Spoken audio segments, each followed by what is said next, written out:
Good evening, Tashidele. On behalf of Tushita, let me welcome you all after, let's say, a break, after our winter break, and a very happy 2025 to all of you. Thank you for venturing out on this cold, wintry evening in Delhi.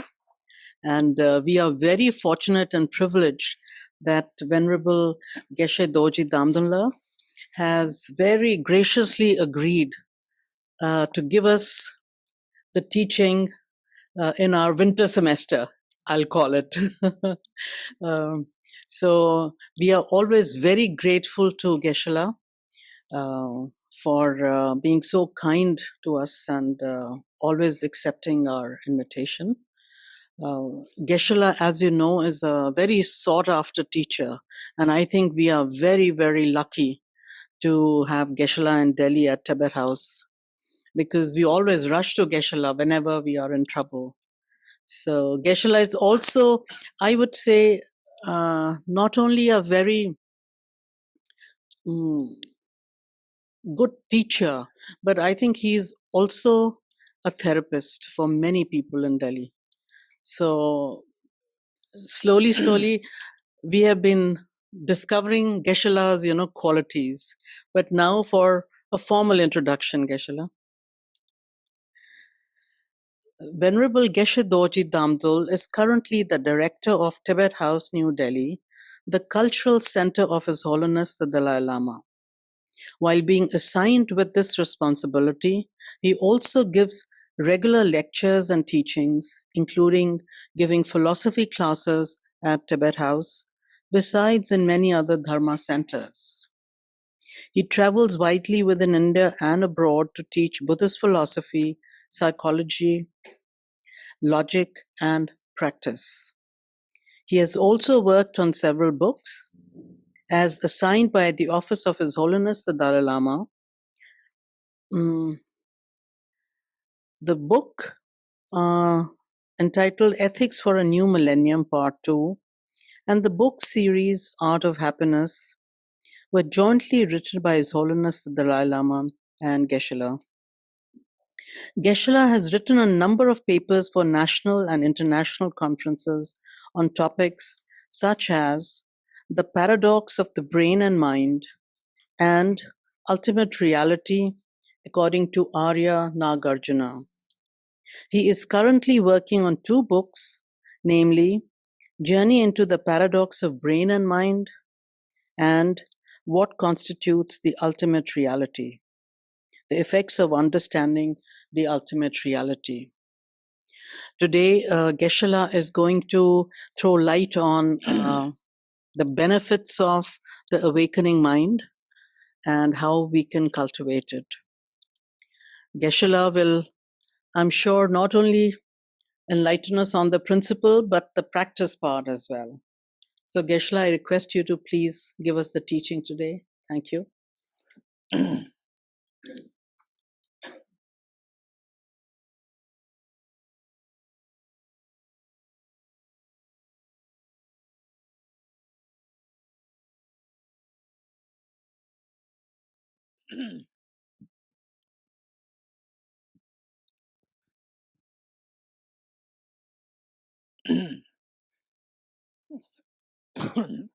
Okay, thank you. Professor Renugaji and Nicola, and also we have the Kunjole and all the volunteers here in Tushita Center, and all the participants here, both online and offline.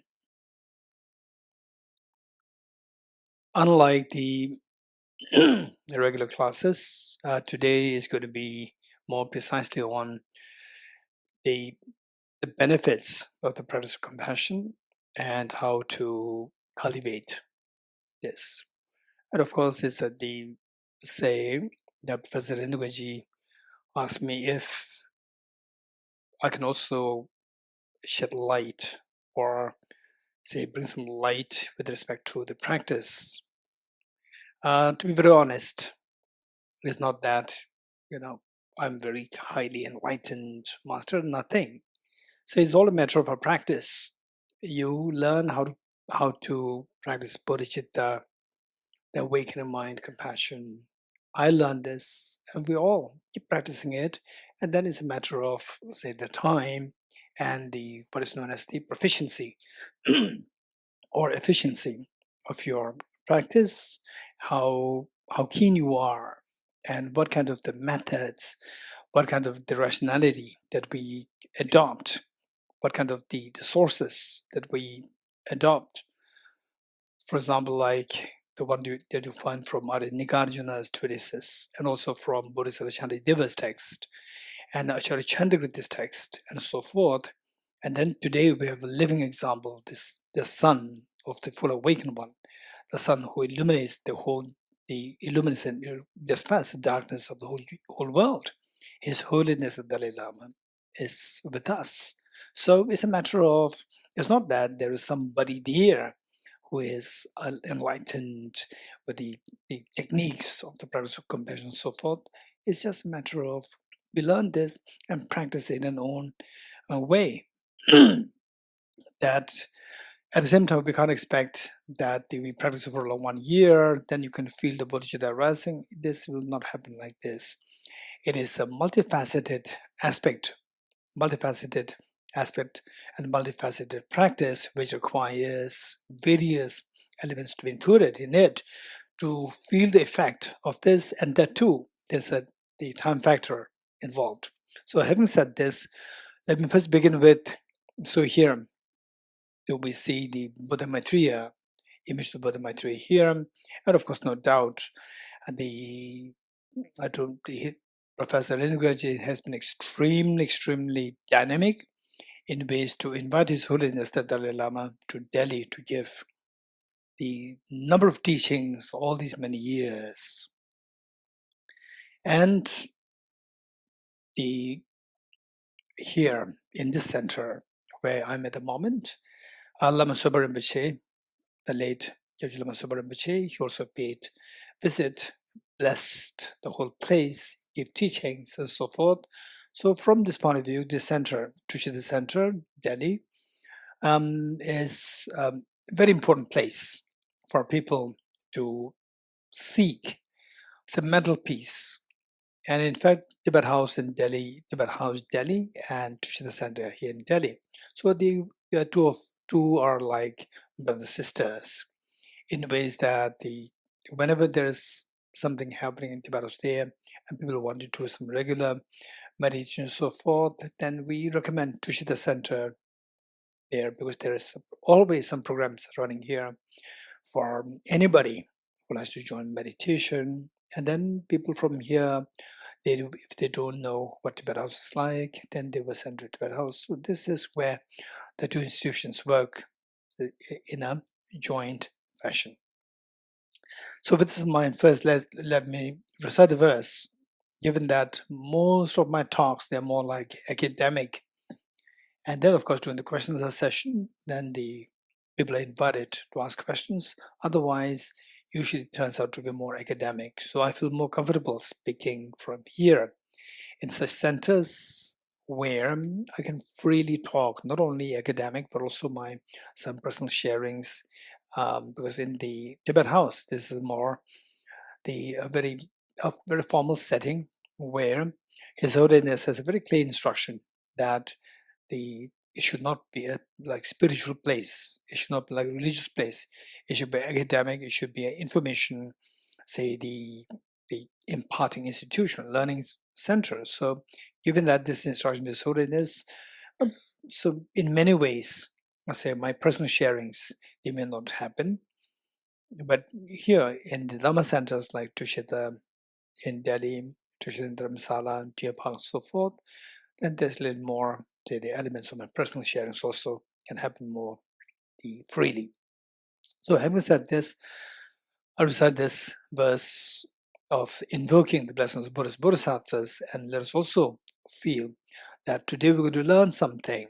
And that too, when I say learn, it doesn't mean that I have so many things to share with you. Whatever I learned from my teachers, from my great enlightened masters. So this is something which I share with you. It doesn't mean that I truly manifested this with myself.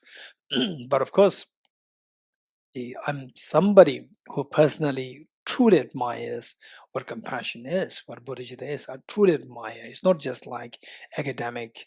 So sometimes it's very demoralizing to see people who just in a daily life do something very different, extremely nasty, really trying to pull down others and so forth. And yet in a community setting, in a talk, they talk about compassion.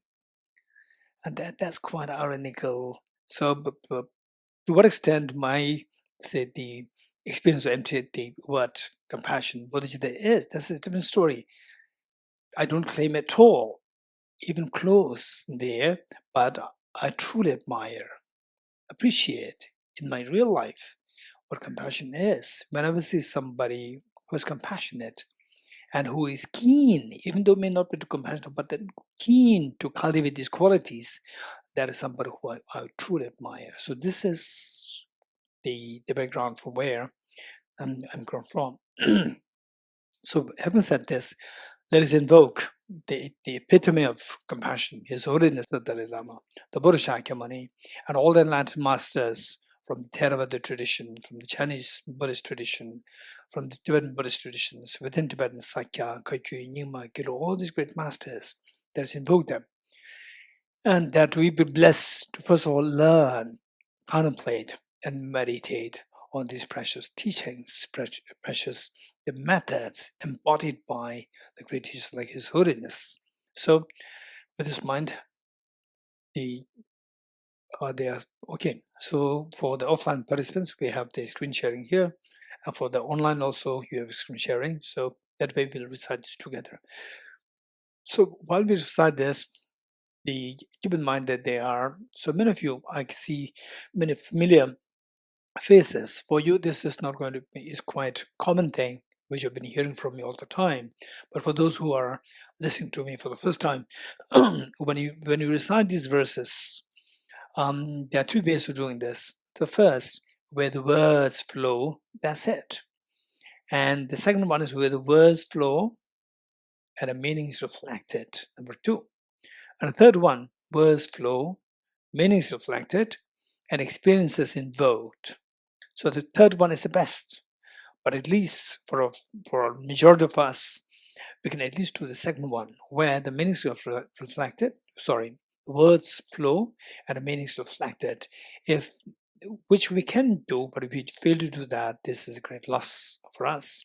So with this mind, let's recite the following verses together by contemplating the meanings as well.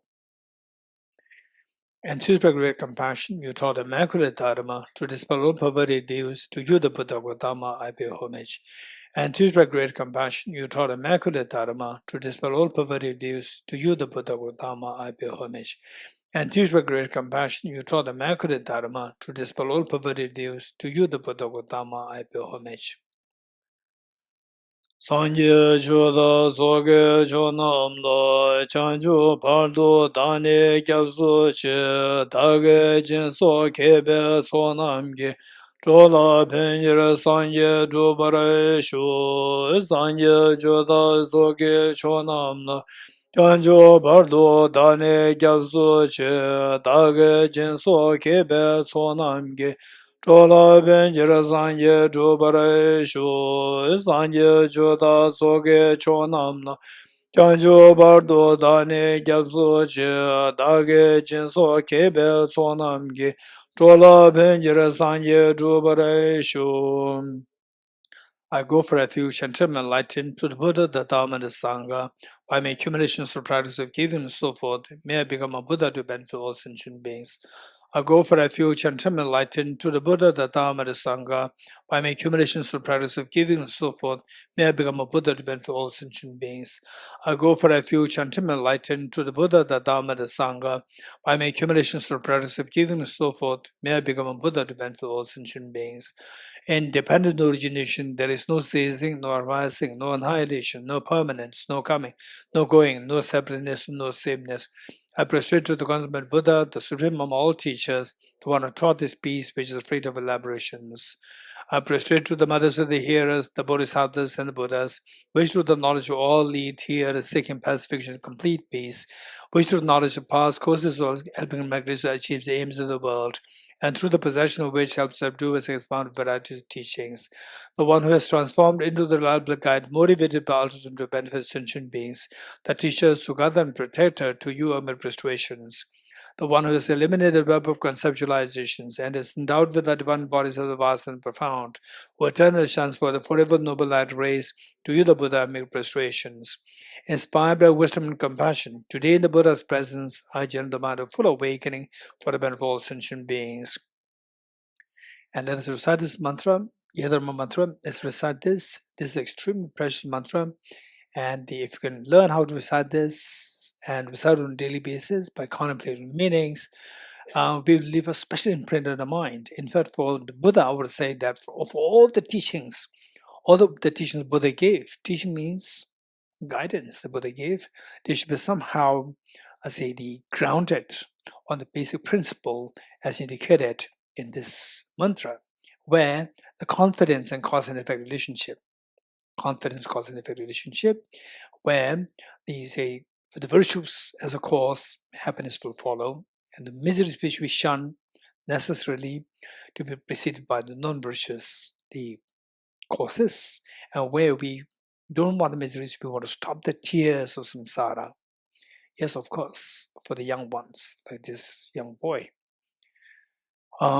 they still have years to mature. And then the rest of us, most of us, we are in 30s, 40s, 50s, 60s. We know what our life is. The life is full of, the miseries, sadness, sad stories. And involves, we all have shed tears. One to the other, we have shed tears. And these tears, they simply manifest. They are the manifestation of embodiment or the manifestation of our own miseries. And these miseries are triggered by the negative destructive causes. So what are these causes? So wise people, as indicated by Bodhisattva Shantideva, that all the people who want happiness, they shun the cause of the happiness. Or they shun the miseries, they chase after the cause of the miseries. It's all like they are chasing after the desired, the aspirations. So this being what I said, we should be wise enough, and the fact that we're all here for this class is an indication that we are seeking some meaning out of the teachings which we inherit from the past great masters. So with this in mind, let's recite this mantra. Om ye dharma hetu prabhavam hetum tesham dathagato hyavatat tesham chayo nirodha evam bhati mahashramanaye swaha. Om ye dharma hetu prabhavam hetum tesham dathagato hyavatat tesham chayo nirodha evam bhati mahashramanaye swaha. Om ye dharma hetu prabhavam hetum tesham dathagato hyavatat tesham chayo nirodha evam bhati mahashramanaye swaha. All phenomena arise from causes. The causes are taught by the Tathagata, the cessation causes as well as taught by the great seer. Profound, peaceful, elaboration-free, clear-light and non-composite, such as the nectar that Dharma I have discovered, finding no one to fathom this teaching, in silence I return to words. Beyond our trends, thought and expression is the perfection of wisdom, which the unborn unsees and has the nature of space, is the object of apprehension of self-realized wisdom. To you, the mother of the Buddha, so 3 times I pay obeisance. The 4 seals of the Buddha's teachings. All composite things are impermanent. All contaminated things are nature of suffering. All phenomena are the nature of emptiness and selflessness. Transcending sorrow is peace. The Guru is the Buddha, the Guru is the Dharma, likewise the Guru is the Sangha. The Guru is the source of everything wholesome. I go for refuge in the Guru. By the sound of the vibrant drum of Dharma, you liberate all beings of miseries. I beseech you kindly to remain and give teachings until the end of the expansive billions of eons. The Buddha does not watch the negativities of beings, nor does he remove their miseries by his hands. His spiritual realizations are not transferred to them. It is by teaching the truth of suchness that the beings are liberated. With folded hands, I beseech the Buddhas of all directions to chant Laru Dharma for all bewildered miseries clone. If you are attached to this life, you are not a spiritual practitioner. If you are attached to samsara, you have no renunciation. If you are attached to your own self-interest, you have no bodhicitta. If there is grasping, you do not have the view. Okay, we'll recite the Heart Sutra mantra 3 times. Okay, 5 times. Deyata Vam Gate Gate Paragate Parasamgate Bodhisvatyatha Om Gate Gate Paragate Parasamgate Bodhisvatyatha Om Gate Gate Paragate Parasamgate Bodhisvaha.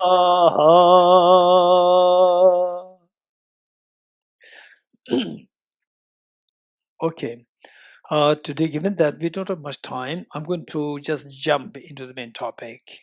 So, what's the benefit of practice of compassion and how to cultivate this universal compassion? So, with this, what you need to remember is that in the first place, so we at least, if possible, try to see that whatever we are doing in our life, we try to get conviction. What are we doing? Conviction. And then with this conviction, see that we actually take steps to accomplish the aspired goal. So this is, in other words, accomplish a sense of conviction. That is so important. How to get a sense of conviction? Oftentimes, particularly the younger ones like those in the, say, most of them in school days, then some of them even in college, some even in universities, they don't have a clear vision of what they're going to do in their life. It's not necessary that you should have a perfectly clear marketing line, but at least you should have broad idea that, okay, once when I finish my school, college, universities, then this is what I like to do. You should have the proper, say, the idea. This is so important. But for that matter, but if you don't have one, don't feel that I'm so bad. I'm really, really not worthwhile. I'm a hopeless person. No, don't think like this. Say, we're all learning here. So the point is that what I'm saying is that try to say, in the first place, try to see what's the purpose of my life. This is so important. What's the purpose of my life? Some students there say that most of the children today are 21st century, and people send their children to school, say expecting there's the purpose there. And whether you like it or not, they are driven to this line, the modern education. So in what way it helps? This is one question. Then you go into your college, universities, and some people they say they're keen to go into the spiritual path. Some people, no, I don't. The spiritual path is not really for me. No, it doesn't make any sense. These are stupid people. Only the stupid people go to the spiritual path. And some say, no, the people who don't go there, they are the stupid. So it doesn't matter. The point is that let us not forget, whatever you're doing, it is intended to be for your good, for the good of yourself. But the point is that we should be wise. What we are doing, is it really giving rise to joys, happiness for you? This question. So having said this, they say, what are we seeking? This question. Okay, here. So I would rather they give the choice, the say preference to the offline. Just tell me, anyone who wants to share with us as to what's the say. What do you think is the purpose of life? Why? Anyone? Why I'm asking this question is that there was one very extreme young girl. The first time I met her, she must be in her, I think, like 8 or 9 years old in Singapore. And then over time, she became age 10, 11, 12. By the time she became 12 years old, I came to learn from her family members that she started to ask all these big questions. Why are we on the planet Earth? What's the purpose? She was just like 12 years old. This was the question that that this girl was asking. Why are we on the earth? Why? So likewise, this question is a major question for us, because that this is, if you and I, if you get an answer to this question, then your life will become so meaningful.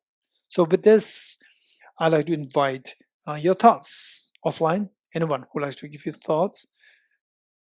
Yes, at the back.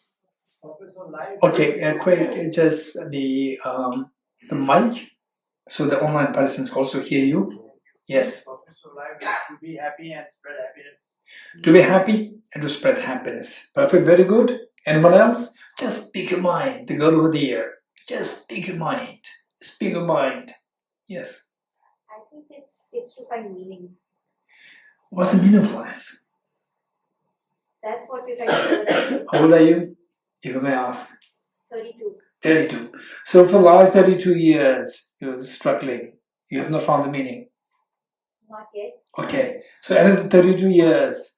I don't know if I Okay, let's put it like this. Okay, this is a very good question. This is a very good point. To see what's the meaning of life, this is the purpose of life, right? Say, if you find a meaning, what's benefit? If you understand what the meaning of life is, what's benefit? I no longer have attachment to things. Okay, so why not? If you come to discover that the meaning of life is to be attached to things. I find a lot of unhappiness in attachment. Okay. And expectations. So actually you want happiness. You think that by finding the meaning of life, you'll be detached. Will detach with detachment, then you will say unhappiness will be solved. This is what you're thinking. I'm not aiming for happiness either. If I aim for something, I don't get it, then I don't want to be unhappy. So the point is that, say you think that finally seeking the purpose of life or the meaning of life is to detach yourself. This is the purpose. Yes. So be very direct. Say that to detach. Go for the detachment. This is purpose of life. This is what I'm saying. So what is that if you detach yourself from things? I don't know. I'm looking for a form of nirvana that I reach. I'm not asking nirvana. I'm asking what is there if you're able to detach. You're expecting that I'm saying something. I'm not saying anything. I'm asking, so what's there if you're able to detach things? So what? Not thought about that yet. Huh? I've not thought about that yet. I'll think about it. She hasn't thought about it yet. Okay. So this is extremely good point you said, that I did not really think beyond this point. So there we learn how to ask deeper questions. Deeper questions, then you get deeper answers. So this is where you will come to know the purpose of life. Very good. Anyone else? Okay. Online, there's one lady, Rutuja. Rutuja? Yes.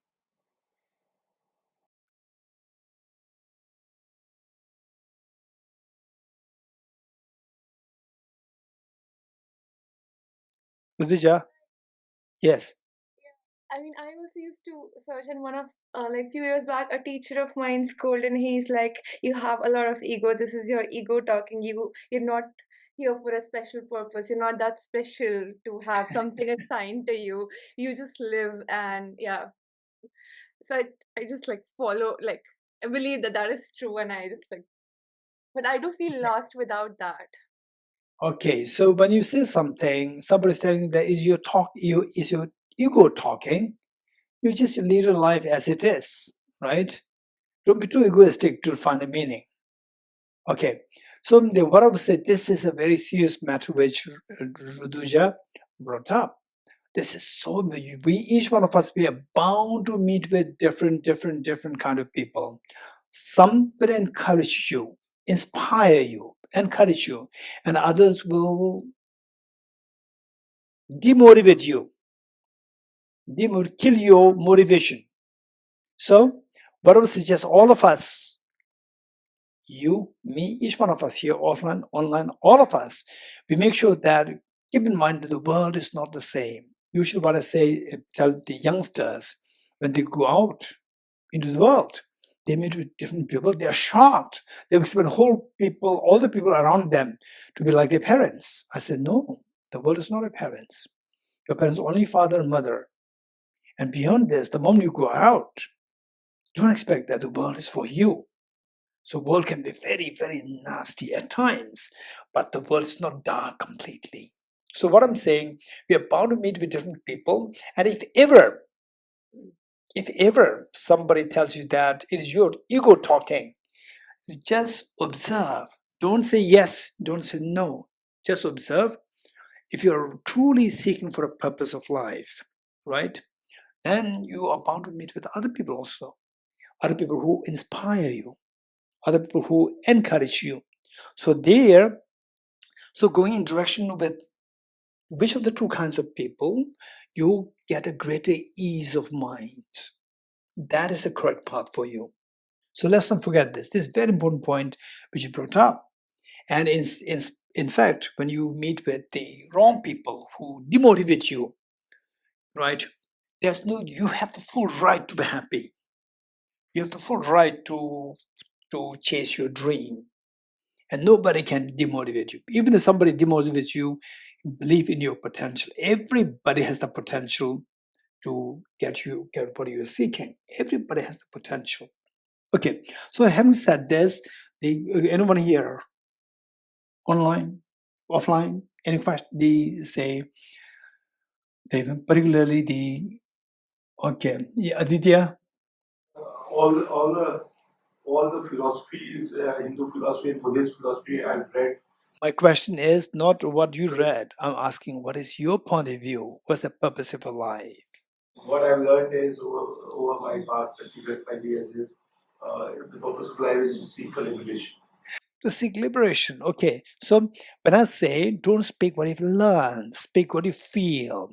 When I say that, I do not mean to discount on what you've learned. What you've learned is very precious. But what you've learned, double check it to see if that makes sense. Simply because you learned it doesn't mean that it should make sense. For example, like what somebody told Rutuja, that, this is your ego talking. There's also another set of teaching. Somebody saying that don't be egoistic, you don't talk your ego. It's not the ego talking.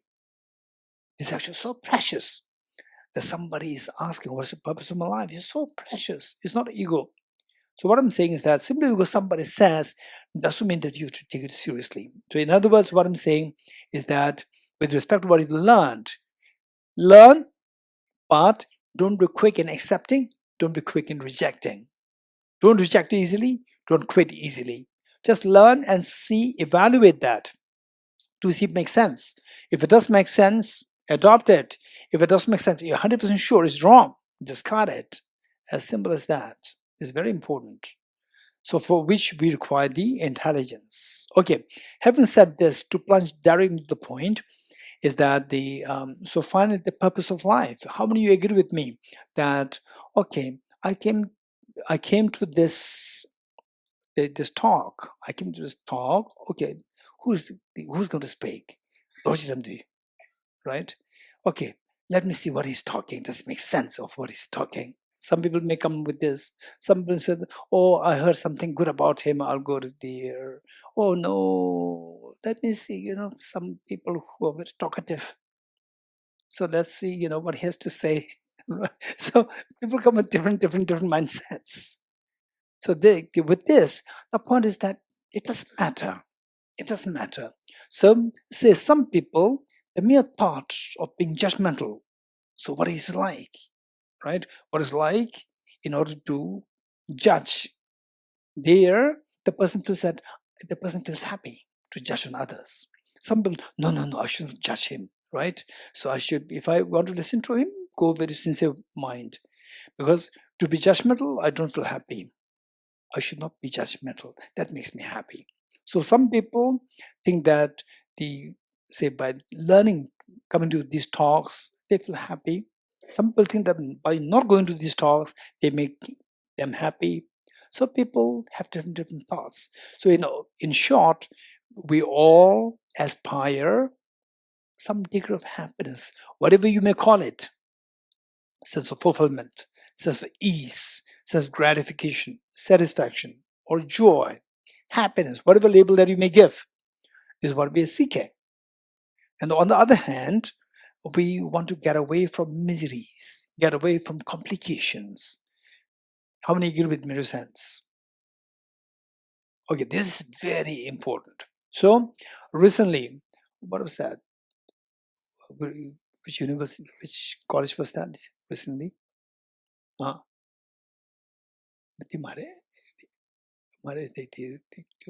group which came to Tibet House.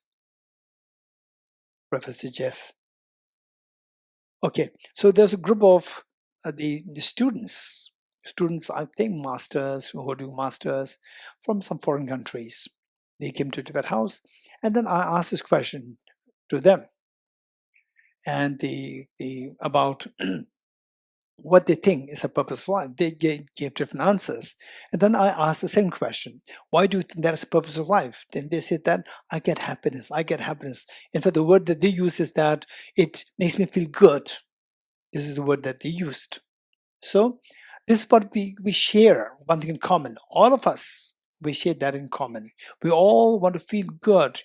And the degree of the feeling of the goodness depends. So in other words, how many agree with me that for example, let's say with COVID-19, at the peak of COVID-19, 2020, how many had the fear and you did not want to have this fear? Raise hands. Yes. In fact, for me, it was a very scary moment. So what I did was, the first we all started to stay in Tibet House. And then so why? Because in my neighborhood, so first I started to hear, oh, there's one COVID patient here somewhere, and people were, seeing that as something extremely scary place to go. And gradually I came to learn that the person is spreading now, is spreading at that point. And then he came next to my neighbor. Then I had to run. Then I ran to Tibet House. And Tibet House, again, there's a COVID patient. So I didn't have a place to run. So why running? Why running? This is exactly what majority of the people will do. Until somebody lives in what is known as ignorance is bliss. If they're totally ignorant of what COVID is, then they may feel, okay, it's fine. But if they know what is COVID at that point, today is very easy, very lucky. In those days, that if you understand what the COVID is, everybody fears. Okay, so in short, what I'm saying is that nobody wants miseries, and everybody wants to expand their joys, happiness, and the ease. How many agree with me? Raise hands. Okay, so with this in mind, at the same time, we have to know that we all have some degree, all have some stress. In some degrees, in one way or the other, we have some stress. This is another reality. Raise hands if you agree with me. And the young ones, that was the most beautiful days. Meaning, the young ones, I do not mean those in 20s. I mean those, say, from age the 5, 6 to like 14, 13, 14. That time you have no responsibility. Physically, you are quite apt to move here and there. Food is given by your parents, and no responsibility. So that way, and you get the chocolates. So that is the so-called happiest moment. And then the problems start. Okay, so we all have that experience. So with this in mind, how to manage this, how to manage a mind so that our mind does not become succumbed to the miseries. This is a question. So first thing that when you remember, this is going to be like a very say in a form of summary form. First, keep in mind that we all have that capacity to get rid of all the miseries and to have the maximum happiness. We all have that capacity. This is not a story. This is the reality. Everyone has the capacity to get rid of all the miseries and to have the maximum happiness. This is the one thing that we need to be convinced of, number one.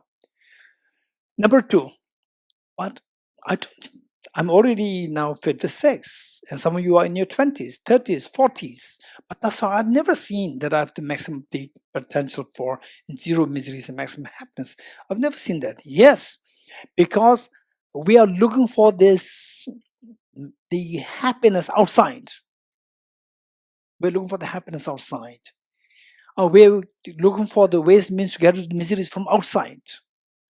So this is where we're going wrong. Approach is wrong. When the approach is wrong, you cannot expect to get the intended result. Let me give an example. Say, in fact, here, most of you are my friends who I know from the Nalanda Studies course, and here, the offline also. So don't forget this. This is a simple story, but this is actually a big message for us, advice for us. Say, a person was looking for something under the street light. And many of you already heard this story. Still, I'm repeating it to remind us that this is exactly what we're doing. A person was looking for something under the street light. Another passerby empathized with this person and said, "What are you looking for? Can I help you?" And the person, "Yes, please help me. And tell me, what are you looking for? I can help you." The person said, "I'm looking for my lost key. I lost my key and I'm looking for it." And the other person also helped him. He couldn't find the key at all. And the second person asked the first one, Are you sure that you lost your key here? Did you lose your key here?" He said, "No." Then the second person, "Where did you lose your key?" He said, "I lost the key in my house." "Why are you looking for the key? If you lost the key in your house, why are you looking for the lost key under the street lamp?" The person said, "Because in the house there's no light. On the street light, there's the light there." So this is Tibet. This is exactly what we are doing. When I share the story, we all think that this person is stupid. If you think that person is stupid, we are stupid. Because we are looking for the happiness outside, which is not there. The treasure is inside. Each one of us, within you, within me, each one of us, we have this treasure. We look for outside. For example, I want to go for a holiday. What a holiday? Holiday actually is inside. Holiday. And then holiday, they finish. Now we feel so bored. Not only bored, you feel so down. Now again I have to go back to my job, to my school. We're looking for happiness outside. This is a problem. But when I say that this is a problem, again, don't accept it easily. Don't reject it easily. So the point is that, say, the first thing that we need to acknowledge is that we all have the potential for the maximum happiness and the misery-free state. We all have that potential, number one. Number two, that this can be sought not outside. This can be found only inside. Number two.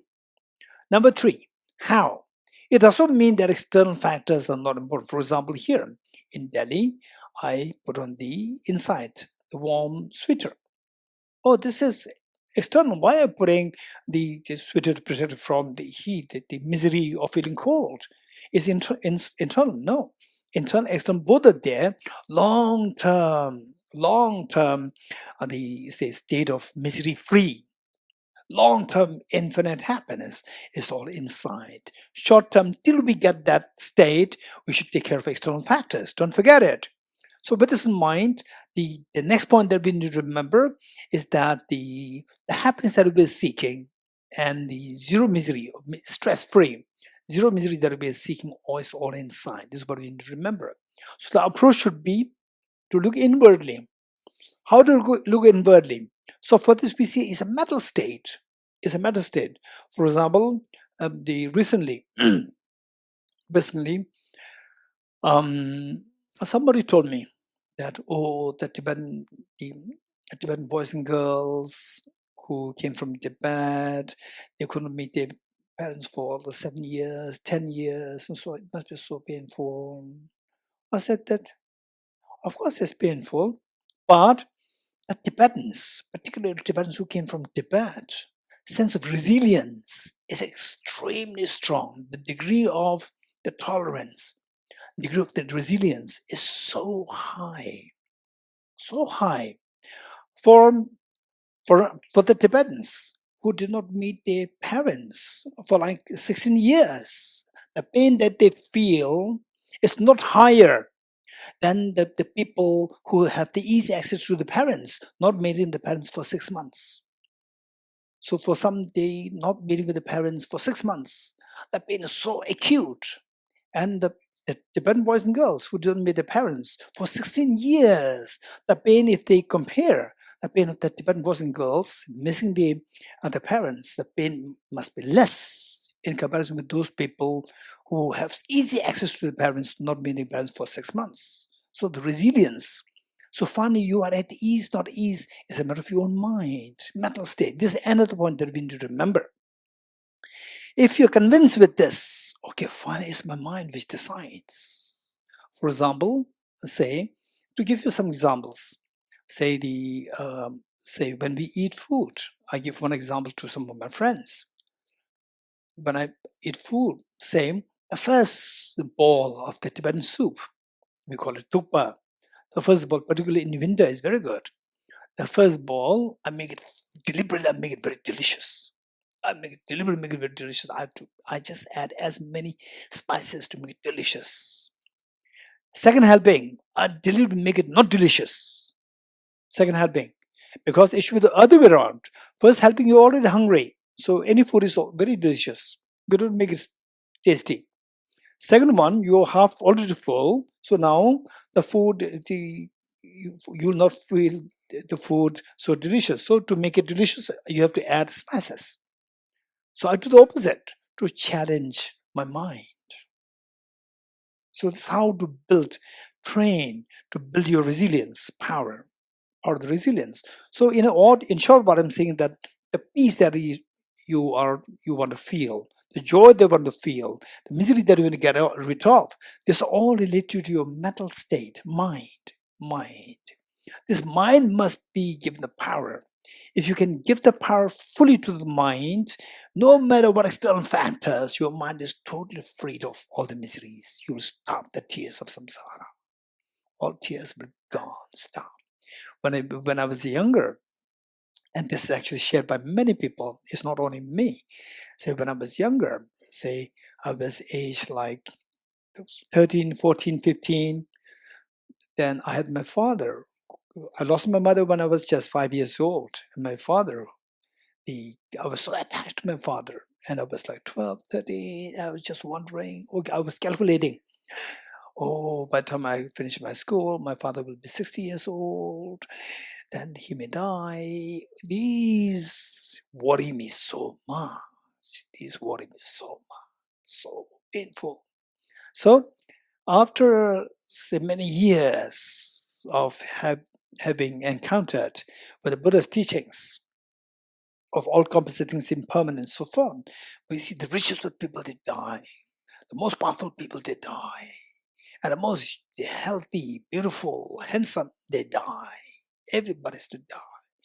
And why I'm special? I'm not special. Nobody's special. if the richest person, most powerful person, if they have to die, what I mentioned fast, and then gradually that fear dissolve. Okay, so it's a matter of your mental thinking. This is so important to build the mental power. So how to build the mental power? This next question. So broadly speaking, there are three ways. Broadly speaking, there are three ways of building the mental power. For example, say somebody lost, say mother, and then you go really go down. You feel so deeply depressed. And another person become even more motivated, very strong, become extremely strong to support the other siblings or other children. And so some, they become so demoralized, so shattered. Why? How? It's the same thing. Say the mother of the same children, the mother passed away, the same thing, and some children behaved the resultant state that there's so much of mental depression, and others they become very strong. So where lies the difference? Why this difference is happening is all related to your thinking. So this thinking, in fact, the one thing that we need to keep in mind is that what is your problem? When do you feel the problem? When do you feel the stress? When do you feel the feeling low? When do you feel that? We have to examine this. This is so important. Examine that. When do you feel low? Under what situation? What kind of weather? Weather condition can be a great factor. And then meeting with what kind of people it makes you feel low. You say, what kind of situation? With what kind of food that you eat, with what kind of environment. You have to observe all these and see what a situation may trigger your mind to feel low. This is one thing that we have to observe. Now, after observing this, and under the same situation where my mind goes down, who are the other people whose mind feels so elated, remains so buoyant and so energetic and vibrant? So this is what I used to do when I was younger. So at times, I feel so good. Wherever I look, I feel there's no hope. It's so hopeless. Just look here, your right side, left side, front, back, top, wherever. It's so hopeless, so gloomy. Look at even the leaves. Leaves also, they're very sad. Even leaves are so sad. Even the birds, they're very sad. And the table is also very sad. So everyone seems so sad, so low. And suddenly somebody comes. Very happy person, very light. The moment I try to mimic this person, so what is that person like? So there, everything's glowing. The same leaf, which is so sad, the leaf is so nicely sleeping. And the table, which looks so sad, this is so nice, elegantly standing. The same thing is seen very differently to somebody else. Then my question is, what makes the other person feel that way? Why I'm not feeling that way? This is one thing that we have to analyze. So with this in mind, now 3 points to keep your mind elevated, uplifted with vibrancy. No matter what external factors happen, your mind overall mental state, you keep it very vibrant. So first thing, as I said earlier, is to identify when do your mind go down? When does your mind go down? This is what you have to analyze. Then we study these things, these 3 points, and try to apply which is applicable to you. Same for us. And these things require to be trained. It's not like suddenly apply. Whenever you have the problem, you apply this. No, it will not happen like this. For example, like say somebody says that, okay, your performance is not so good. No, then I will do PhD. PhD is not overnight job. This is minimum 4 or 5 years of hard work. It's not overtime. Likewise, these 3 methods, which I'm sharing with you very quickly here, there's not something that we can just apply whenever you like. You have to first cultivate these. Okay, the first is that, let me give you this example. Let's say that your mind. Let me give you the example of, say, a hand my same left hand, a cotton ball and a metal ball. If I keep these two on my table, when the wind blows, which will move more quickly? Anyone? Hey, the boy here behind Sanjayji. A cotton ball. How many agree with your name? How many agree with Jazz? Raise hands. The cotton ball. Jazz, tell me why the cotton ball? Why the cotton ball moves more easily than the metal ball? Because it's very light. So our mind, some people, their mind is heavy. Some people, their mind is so light. Light meaning flickery. Flickery, some people, the mind is very, there's a gravity. So it's not that, oh, so I belong to the cotton category, I'm very unfortunate. No. Even your mind can be made as with a gravity. You can also build gravity. Your true nature mind is not like a cotton like light. True nature mind is, there's a gravity there. It's amazingly grounded gravity there. But why don't I manifest this? Because that there are distractions which are pulling your mind to make it like a, say, the easily movable cotton ball. So how to remove this tendency of the mind? For example, some say you step it. Some say that you step it. And they say, you step it. Your mind so acts so fast. Your mind acts so fast. And then they say, somebody comes. Somebody comes. Instantly, your eyes could scan the person from the top to the shoes so fast. Like this. Amazing. So, in fact, one of my the nieces, she's so expert in this.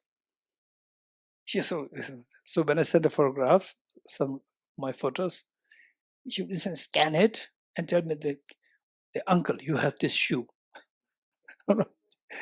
Okay, so and then I saw another the young person again who was so fast in scanning. I was amazed. I just observed that person, and another person came, just scanned so fast like this. I was amazed.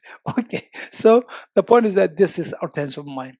This is the truth. This is not your true nature of the mind. Your true nature of the mind is amazing. No matter the same what other person tells you, your mind will not be wavered equally. So somebody, you stupid, and the whole night you don't have sleep. He said that I'm stupid. How dare he says like this? And just keep ruminating over these. And then you feel so unhappy. Your mother comes, so what happened? Don't think like that. What don't think?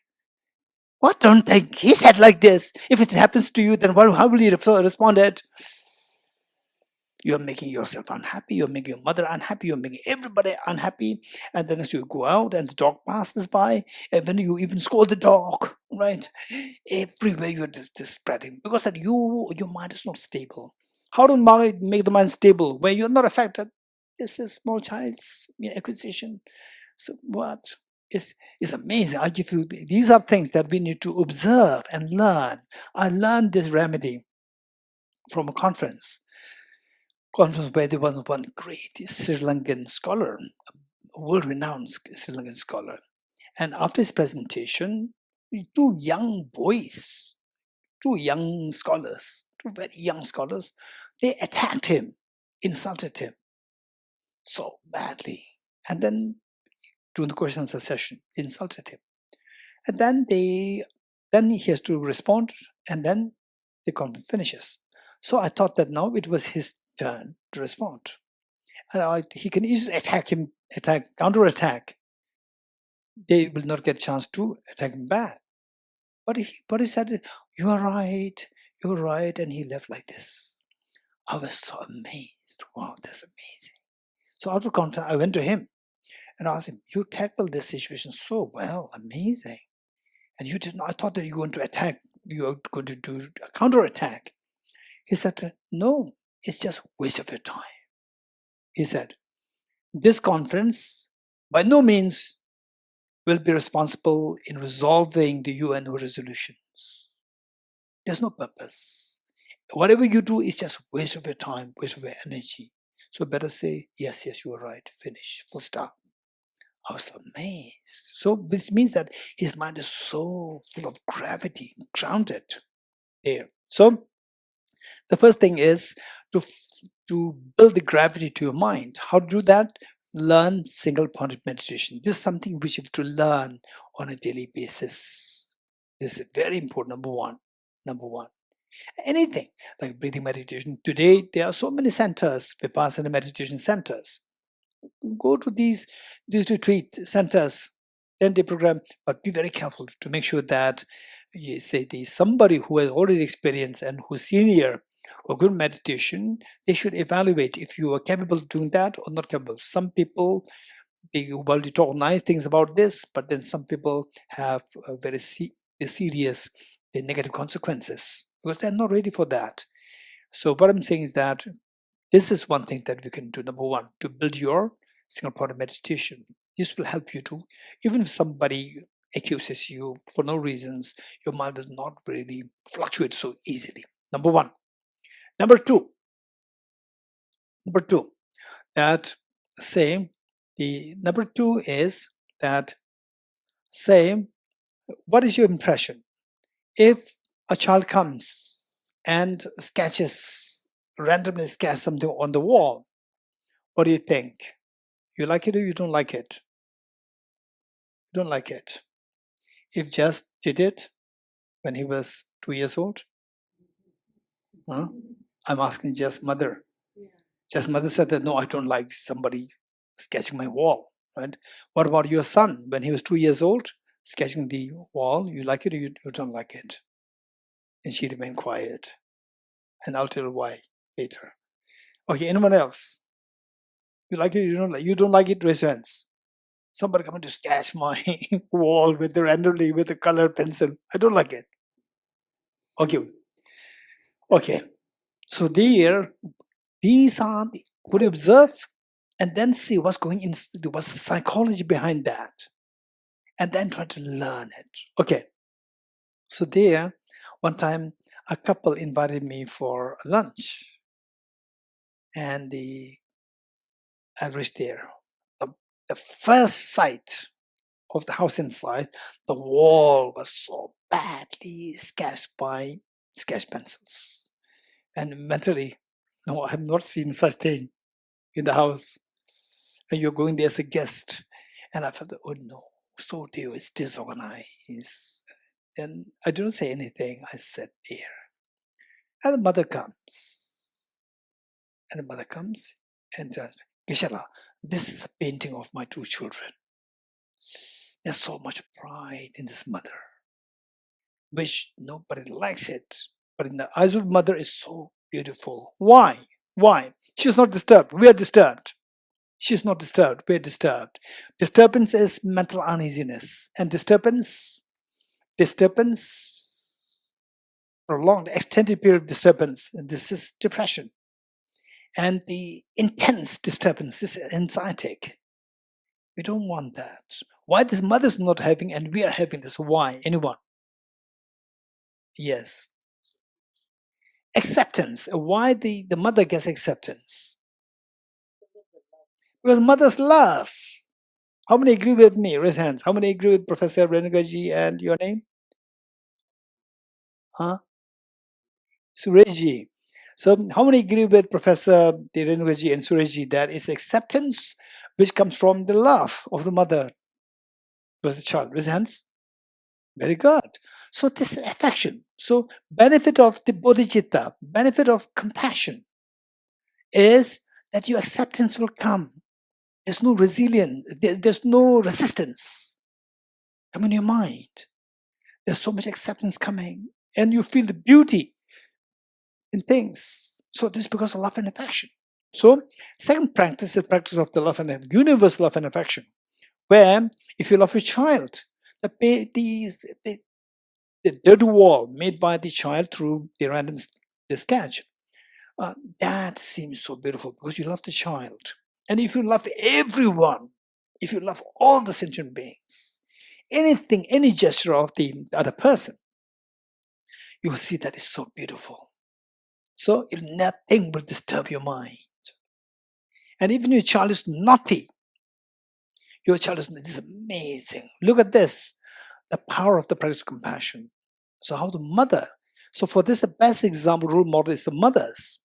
Say, if the mother's child is inactive or little passive, slow, mother will describe the son, your child, as, oh, he's very gentle, she's very gentle, and very naughty, mischievous, he is very active.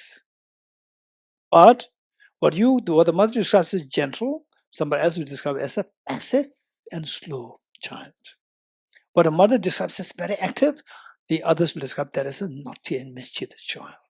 Look, the same object seen in two different ways, depending on whether or not you have this love and affection. If you feel this love and affection, find out who is disturbed.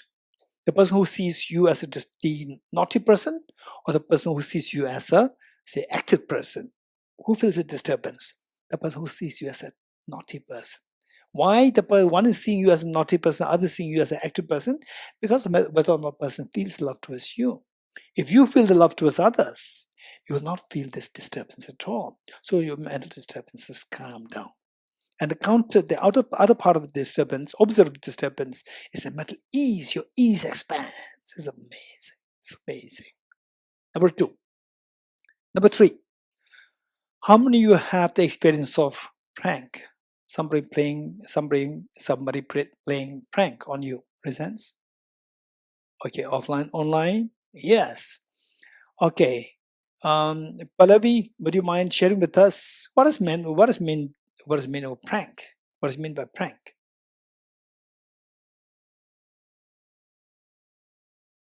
When Pallavi? someone plays a joke on me and everybody laughs at me.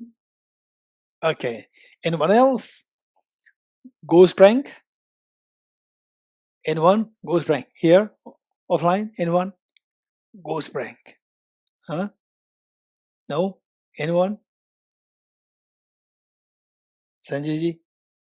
No. Ghost prank. You do not have that experience. You had? You. Yes, you. Yeah, I've had somebody pretending like a ghost. Yes, somebody pretending like a ghost with that sheet on.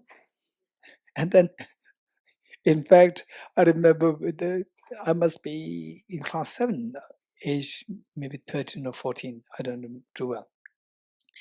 My history teacher, he shared a story. And you all heard about Naxalites. He said that there was the school children, they were taken for somewhat outing. And then the outing place and the school is quite a distance. So they have to walk, and in between is a forest. And there was one, okay, I don't know if I can say this, there was a fat boy who was very fat, extremely fat. Well, now they call it healthy boy. Then from the forest, suddenly the children, they were passing by. In the forest, some people, they try to play prank. They jump and they shouted, Naxalite! All the children start to run to the school. And this boy, usually always last, this fat one, the healthy one, he reached first. Because of the fear, this fear. And the moment they reached there, they come to know that it was a prank. So their fear dissolved.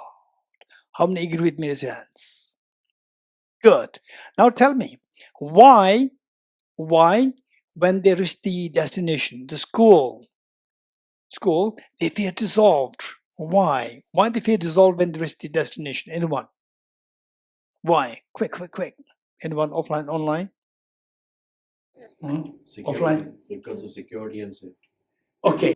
Say when they reach the destination, they come to know that it was a prank. When they come to know it was a prank, why it helped them to dissolve the fear, or how the fear dissolved? Anyone? Awakening. How? Dreamlike situations. They are out of it. Okay. So your name?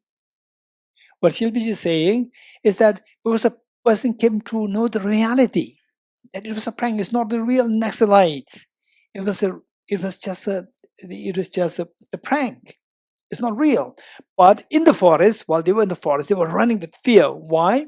Because they think that it was real.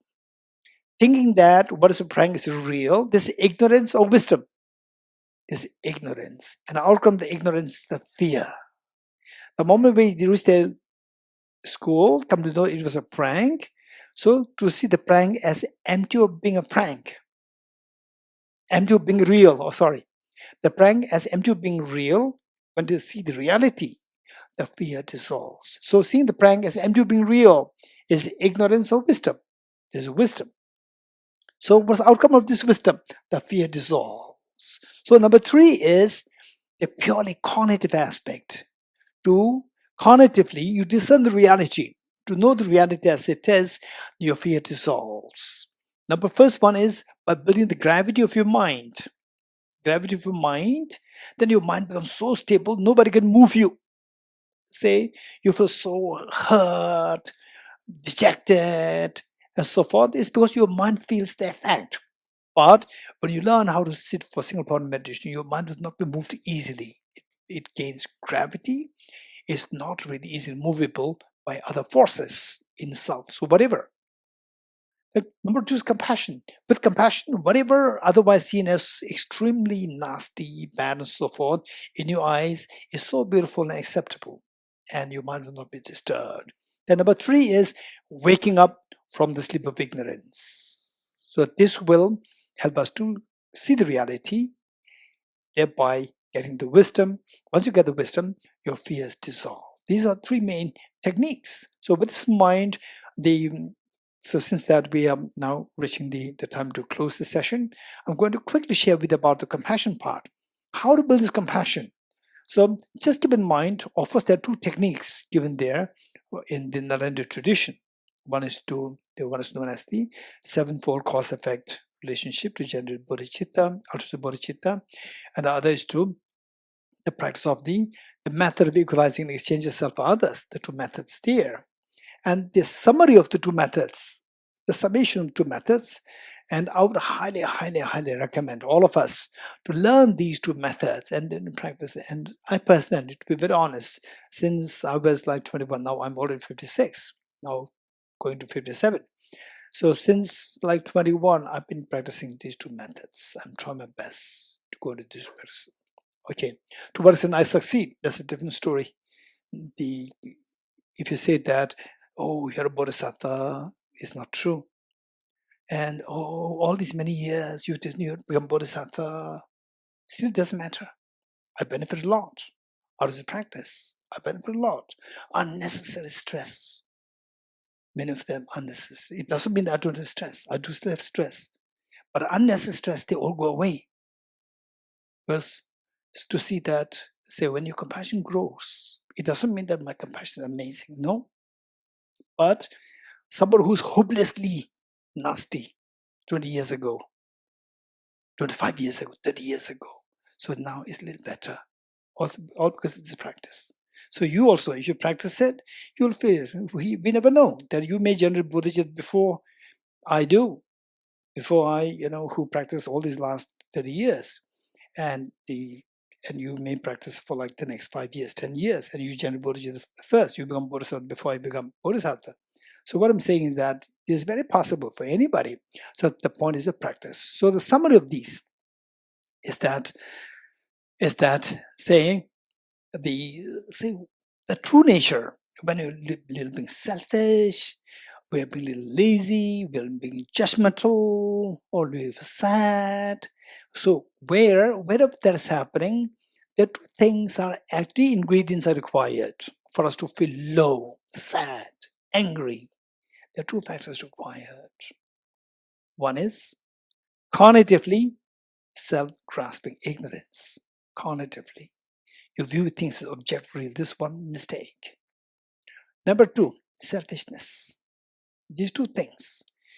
Anybody who's freed from these 2 things, guaranteed, no matter what external factors you meet with, your mind will never be, your mind will never go down. It doesn't mean that, okay, now, which means that in a way you are saying that that I feel low, which means that I have self-grasping ignorance and I'm being very selfish. Don't worry. This is the definition of the samsaric beings. This is definition of samsaric being. Not only you. We all have this. First, we have to acknowledge that. So some people, they may acknowledge, oh, I'm lazy. There's a tendency for me to procrastinate. For example, I come from my job, I come from the school, then to relax myself, I'm supposed to go through my mobile, browse through Instagram, Facebook, and so forth for 50 minutes. And 50 minutes change to 4 hours, right? And then all the deadlines. Then I miss all the deadlines. I feel so depressed. Okay. So some people acknowledge that this is my weakness. And some people may they identify the mistake as, I'm a very restless person. I'm a restless person. Or whatever mistakes that you identify. Underscoring all these weaknesses, these are the two things. We have to acknowledge that. We have to acknowledge that. And these two things don't define you. Your true nature is, instead of self-grasping, is full of wisdom. Your true nature, instead of selfishness, is full of altruism. This is who you are. These two things don't define you. Your job is just discard these two. Discard these two, and then your definition of your being, perfectly at ease, with total fearless, you will manifest yourself. So, how to do that is for the three methods, the three methods that I indicated, and second one for the compassion part. In essence, I would say that identify the problems of self-centered attitude and identify the benefits of cherishing others. Keep contemplating on these 2 points as much as possible. Whoever succeeds in this practice, this person will succeed in expanding your joy. So, to see the demerits of cherishing oneself and to see the merits of cherishing others, keep contemplating this more. Okay, so I'm sure that related to this, there are many questions. In other words, no matter what happens, your compassion, just keep expanding your compassion. No matter what happens, try to stay away from selfishness. This is the key. But practically speaking, how to do that? So this is something which I'm sure you will have many questions, and I'd like to invite some questions before I start this, particularly with respect to a practice of compassion. When I practice compassion, these are the potential problems which can challenge me. So any such questions, I'll be very happy. Raise hands. Raise hands, offline, online. Any questions? Any questions? Okay, Namrata, yes. If somebody is being extremely harsh with you, is using very violent words, in that moment, how do you practice compassion? Because after that moment has passed, then when you think about it and you're practicing your dharma, you say that, okay, I should have reacted like this. But in the heat of the moment, how do you Okay, this is a very practical question. Okay, here online, offline, did you all hear the question? Good, thank you. Kunjole, you heard the question? No. The question is, okay, Namrata, you correct me if I got you wrong.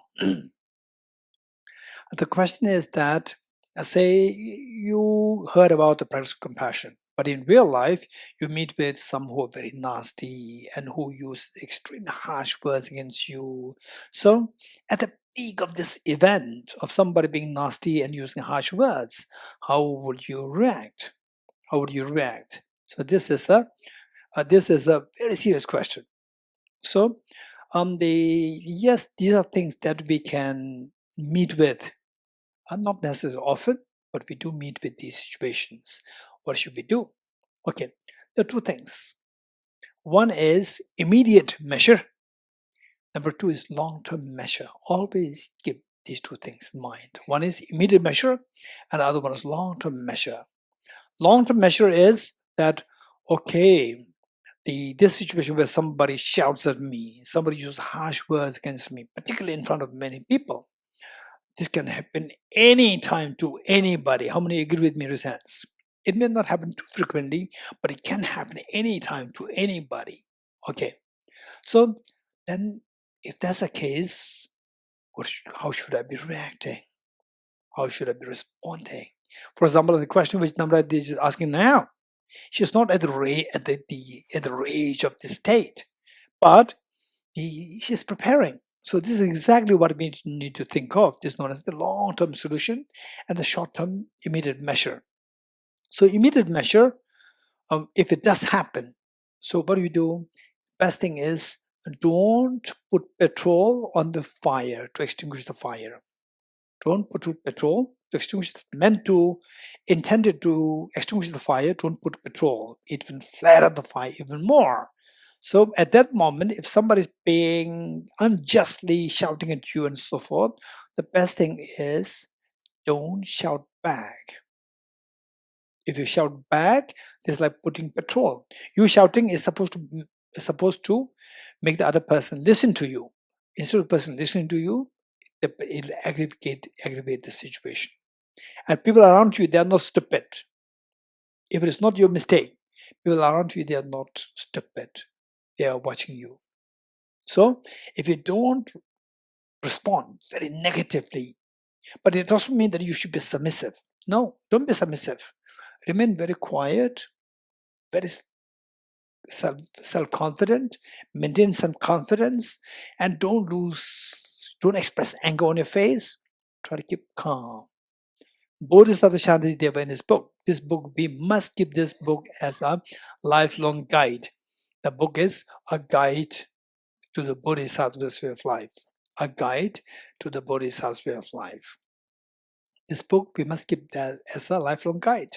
So there what he said is that under such situation, remain like a piece of wood. If you say that the table, you are stupid, the table will not respond to you. It will just remain quiet. So remain quiet, but don't lose your demeanor. Don't lose your confidence. Don't lose your confidence. Remain very confident and just remain like this, very confident. Don't respond. People around you, they're not stupid. They'll empathize with you. And then say, if the situation is really, really very serious matter, you can explain it later when the anger in the other person subsides. You can explain it later and then find to the mutually agreeable solution. This is something that we do. And sometimes other side is somebody who doesn't really believe in dialogue.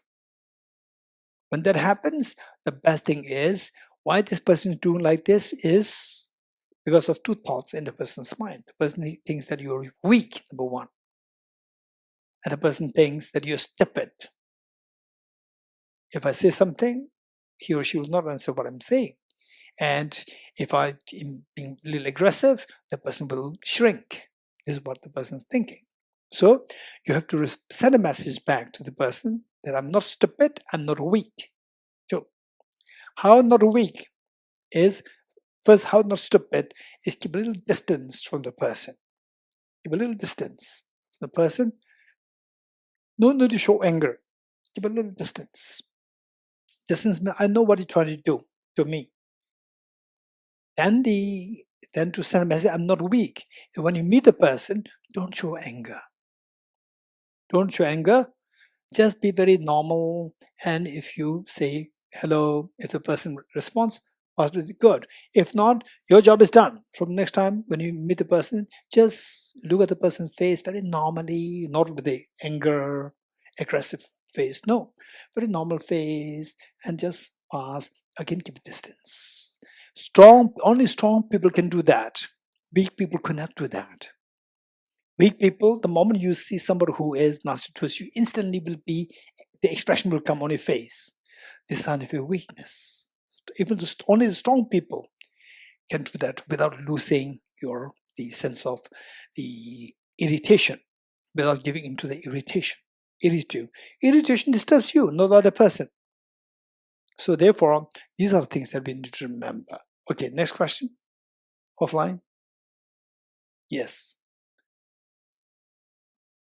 Just have one question, because when it comes to practicing compassion, I think the understanding of the compassion is clear for me, but how do you improve the practice? Because when I'm confronting with someone who is nasty or is disagreeable, I have the exact opposite. That's to put oil on the fire. So even if I know it's the wrong answer, and after I will blame myself, why did I add petrol on the fire? So how do you work to improve the practice, not the knowledge of it, of coming with the correct answers? Okay, I could not get you fully. So let us say that, just correct me. Say you're dealing with the nasty person. So you have to practice of knowledge and practice of compassion. And what's the question? No, the question is, the reflex is the wrong. The reflex, you have a nasty person, I mean, Yes. try to speak louder. You know you should not be aggressive. Yes. Because you know you are adding and you are making the situation, but you still have the reflex because maybe you've been trained all your life. Okay, reflex meaning say you respond, react. Automatically. Automatic reflex. You want the pain of the aggression to stop. So, and the reflex is you will aggress the other person to try to make it as short as possible. And how do you train to get answers that maybe would not harm the relationship? Or Good. Yes, I understand. Okay, now thank you. Online, did you hear the response? Good, thank you. So basically, the thing is that even if you learn all these things in action, it's not that easy. It'll take time. You'll make mistake. For example, I'll give you say what I say. It may sound so intellectual, but only when I relate this, as Professor Renugaji requested, if I can relate this with your real life situations, then we'll be inspired, not about myself, with my own teacher, Venerable Geshe. And online participants, I can see many of you who already heard these stories, but offline, I see that there are many new faces. My teacher, one of my teachers, who was a lifelong retreatant in the forest, in the wilderness, in the mountains, and what he said was that was when I was just in my 21, 22 years old. So he said that it took him 6 years to practice the real practice of patience, meeting with the difficult people. It took an additional 1 year to practice compassion to the same person. So I will share this story. It's beautiful. So he was in the hills, in the mountains, in his hermitage, where for the water they have to bring this huge jerrycan. And the younger ones, you may not know what is jerrycan. Here, Jess, you know what is jerrycan? You don't jerrycan. Don't worry. So the elders, even the elders may not know what is jerrycan. Jerrycan is the container which contained, in those days, which contained usually say petrol or kerosene, like 20 kg, jerrycan. I don't know how, maybe 7 kg plus the 20 kg inside the kerosene. So like 20, almost at 30 kg. So these hermits, they have to bring down the jerrycan on the bag, down, empty, and fill that with water and a 20 kg and then pick it up, uphill. And I still remember the hill was quite slopey. You can slide down very easily. You can fall. So my teacher, so luckily it was just above TCV school, Tibetan Children's Village School in Dharamsala. And the school so kindly, of course, because of the blessings of His Holiness's younger sister, the Amachus Bamla, she deliberately made a connection, installed a connection of water, running water for the hermits right below, so that they can get the water easily. They don't have to come all the way down to the town. So every day my teacher would come down. He must be in his early 30s. Coming down with the jerrycan, and the plumber who fixes the pipelines, he would just come and say that who would unnecessarily, just for no reason, would blame this the hermit, saying that you broke this tap, you broke this pipeline. And he would say, no, sir, I did not do that. You did it. If you did, who did it? Then I have no clue. So it's you who did it. Just blame. And then the plumber must be in his 30s, and my teacher, he was also in his 30s. And they both have muscles. And my teacher would say, okay, now enough is enough. Enough is enough. Enough is enough. Then the plumber would keep quiet. Okay, then he would carry the jerrycan up. He would put it down, then sit on his meditation seat, then ask himself. There's a self-dialogue happening. Hey, Jambal then said, what did you do? Tell me, what did you do? Oh, I went down to get water, fetch water. Then what? And then I met the plumber. Then what? The plumber accused me. He blamed me.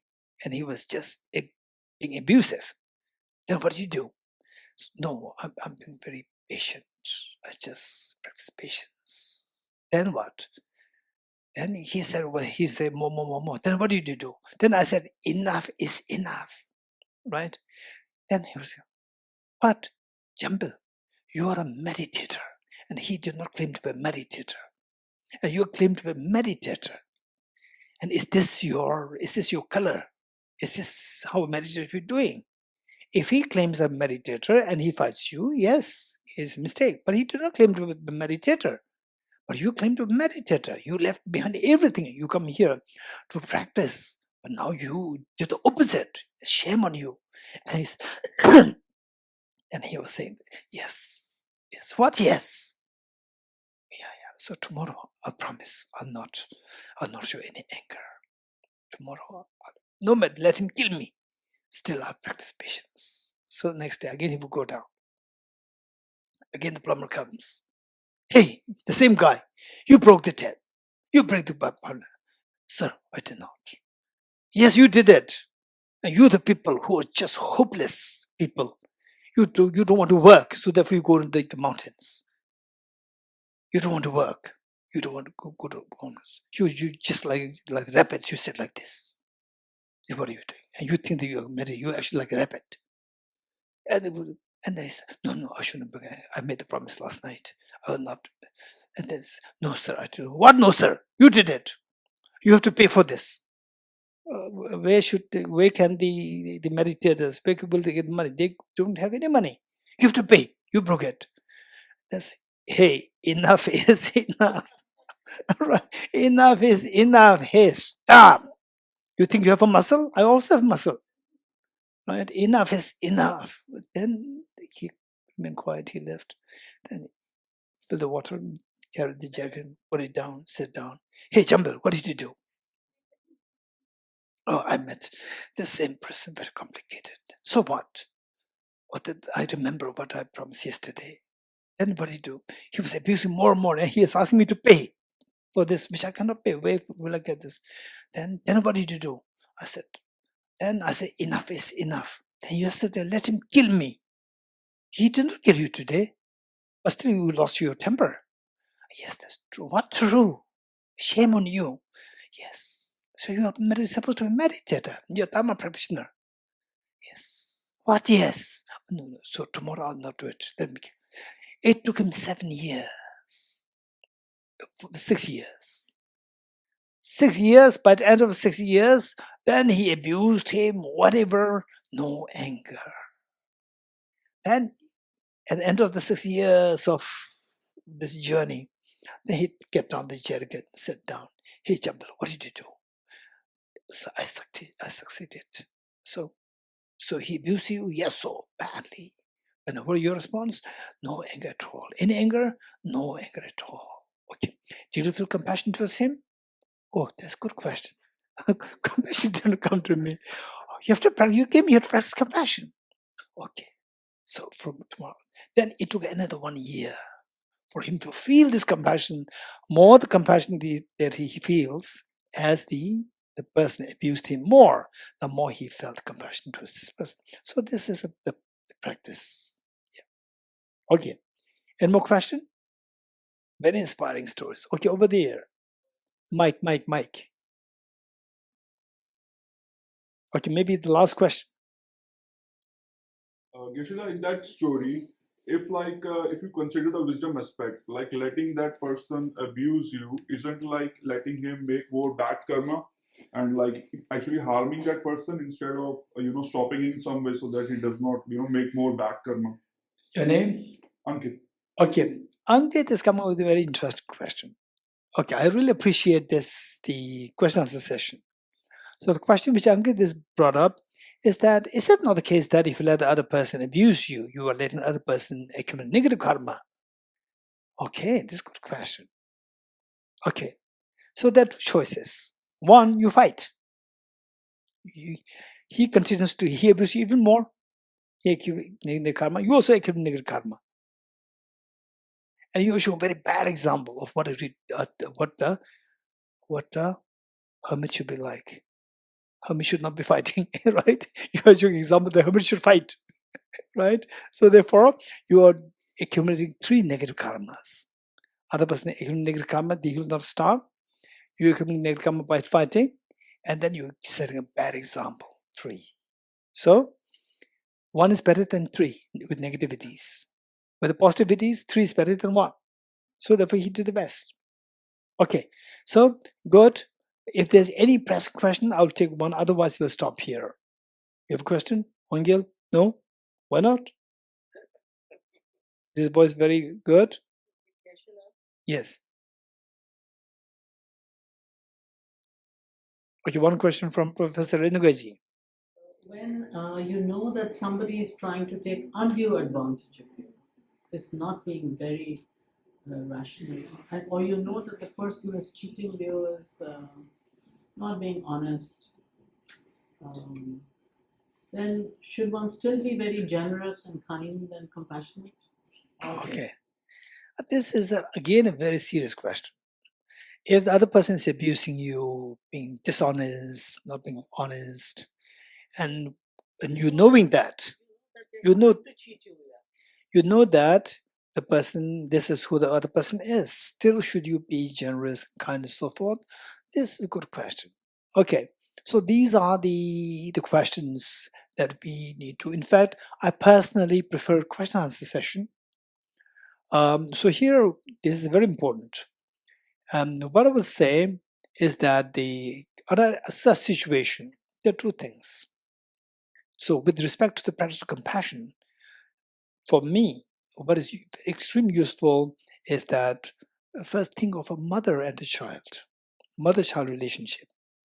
This resolves many of the questions which can come to us. Say, if the child is extremely manipulative and taking advantage of the mother and stealing the mother's money and being so dishonest, and the mother knows that, and how does the mother respond? How does the smart mother, compassionate and smart mother, responds to this? This is a thing. So from there you get answer. So here the point is that say that the mother, as what Angit said, that as a mother you have a huge responsibility. Say for any child, the parents have a huge responsibility. Even for a child. Why? Because what the child will become in the future is greatly shaped by the parents' behaviors. So the parents have a huge responsibility. Say, one time what I noticed was that a mother and a child was so addicted to killing the ants and the insects. And the mother doesn't do that. But the mother says that, oh yeah, this is what he used to do. I said, this is wrong on your part. on the mother's part. Mother said, you have to teach the child. You expose the child to the correct gestures, correct actions, correct behaviors, correct mannerism. This is so important. You have to expose the children. For example, I was telling this young boy, and I was telling him that you should come to these centers, Tibet House, Tushita Center, so forth. So for just by coming here, he met with Professor Renugaji. Otherwise, he never met such professors in his life. So these are the exposures the parents have the responsibility to give to the children, that they be exposed to these kind of situations. So in other words, the parents teach. So the point is that when these things happen, say whether it's your child or whether somebody else, with your practice of compassion, how a sensible mother would do is to make sure that not losing, giving into the anger, not giving into the moment you lose anger, moment you give into the anger, you are the loser. Without giving into the anger, you teach the child, okay, this is a bad habit. Never ever do that. If you do that, at the end of the day, you will never succeed in life. You'll be the loser. You will suffer in your life. So always be kind. If you have a problem, convey this to other people, but always try to be kind, honest, truthful. You have to teach that, and that with a sense of compassion. Hey, be kind. You're stupid. You're so bad. This is not how you teach. Always teach with compassion. Let the person first feel your compassion. Once the person feels your compassion, then teach. The receptivity will open. The person will listen to you. The receptivity will open. So this is how we have to teach. So if somebody else who's elder, and the person has nothing to do with you, so there still you can practice compassion. Let us feel your compassion. Meanwhile, keep a distance. That the person doesn't get an opportunity to take advantage of you. Keep distance. The person knows that you are smart. And then meanwhile, so whenever opportunity arises to be generous, express this generosity. Oh, she's smart. He's smart. At the same time, very kind. I never felt it. Okay, let me give you the example. So why I'm saying this is that, so these are things that we need to try to put in our real life. Say, sometimes when the office car is not there, sometimes I have to take the tuk-tuk, the three-wheeler. And the three-wheeler, say, which costs like 60 rupees, they may cost you, they may charge you like 200. Just for 60 rupees, they may charge you 200 rupees. So I know the price, so I would bargain. Or let's say the person says 100 rupees, I would bargain and make it 60. The person says, yes, okay, I cannot deceive this guy, right? So when I reach there, then I give him 100 rupees, he'll give me 40 rupees back. 40 rupees, whatever I get, I put it in his hand again and say, keep it. I tell him. He's shocked. This man was fighting with me for this 40 rupees. Now at the end, he gave it back to me. You're getting it? Then he looks at me and smiles. Thank you. And he said, thank you. You're getting it? So there, if you said, okay, it's okay, 100 rupees, the person thinks that he's able to cheat you.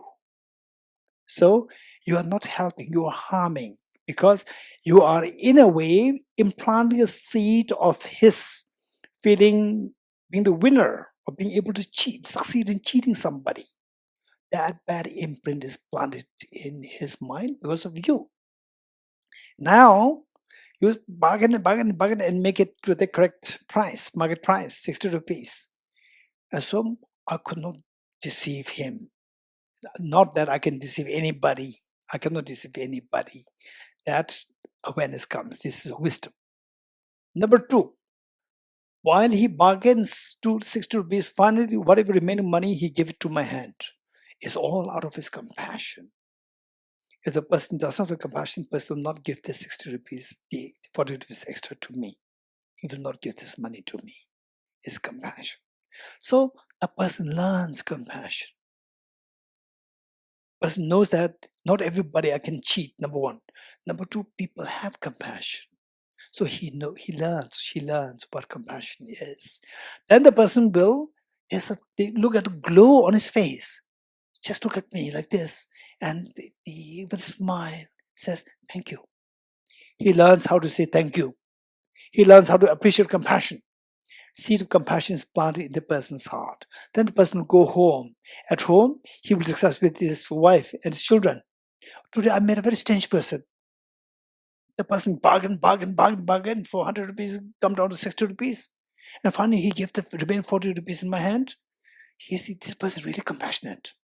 Even the children, even the family members, they hear the word compassion.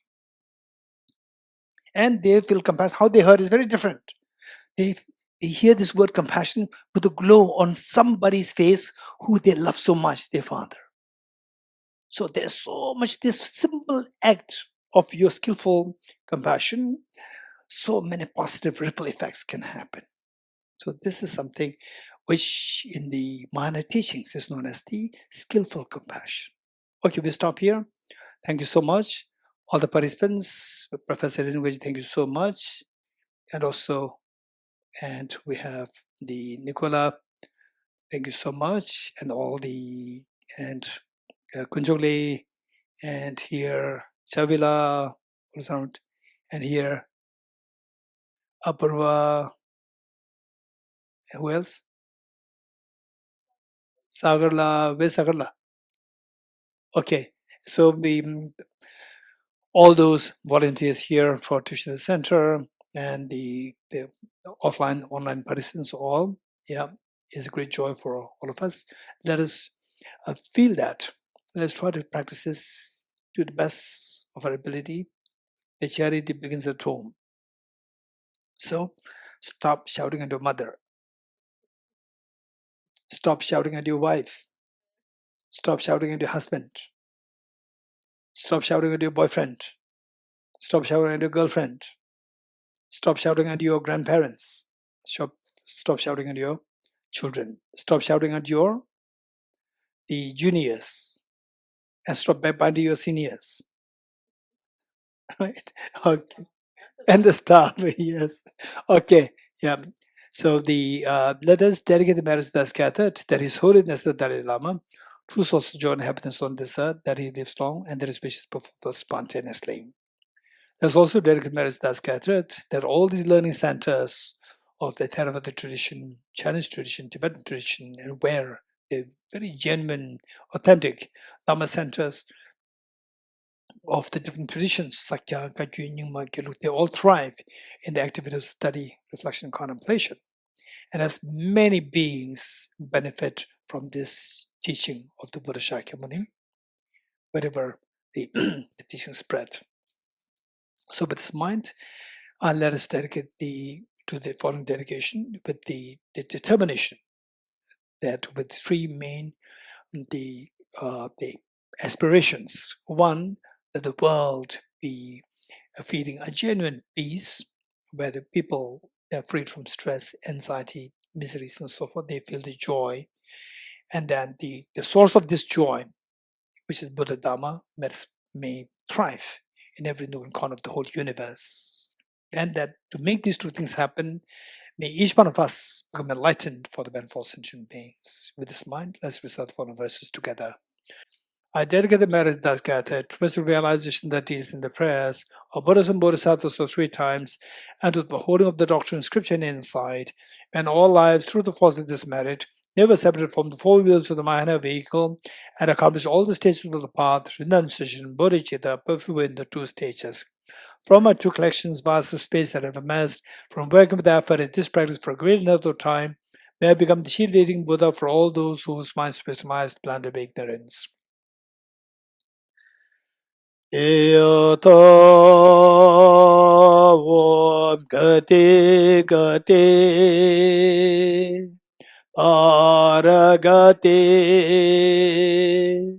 Parasam Gati Bodhiswatyata Om Gati Gati paragate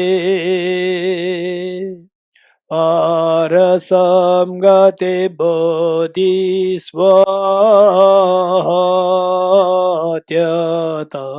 om gate gate paragate parasamgate bodhisvaha.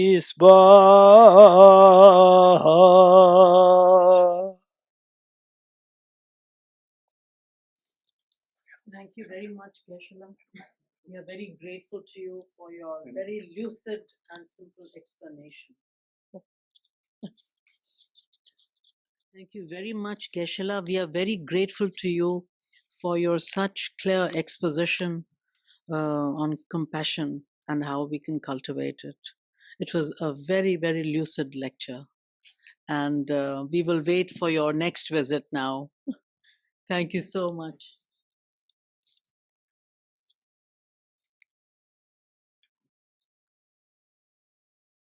Thank you.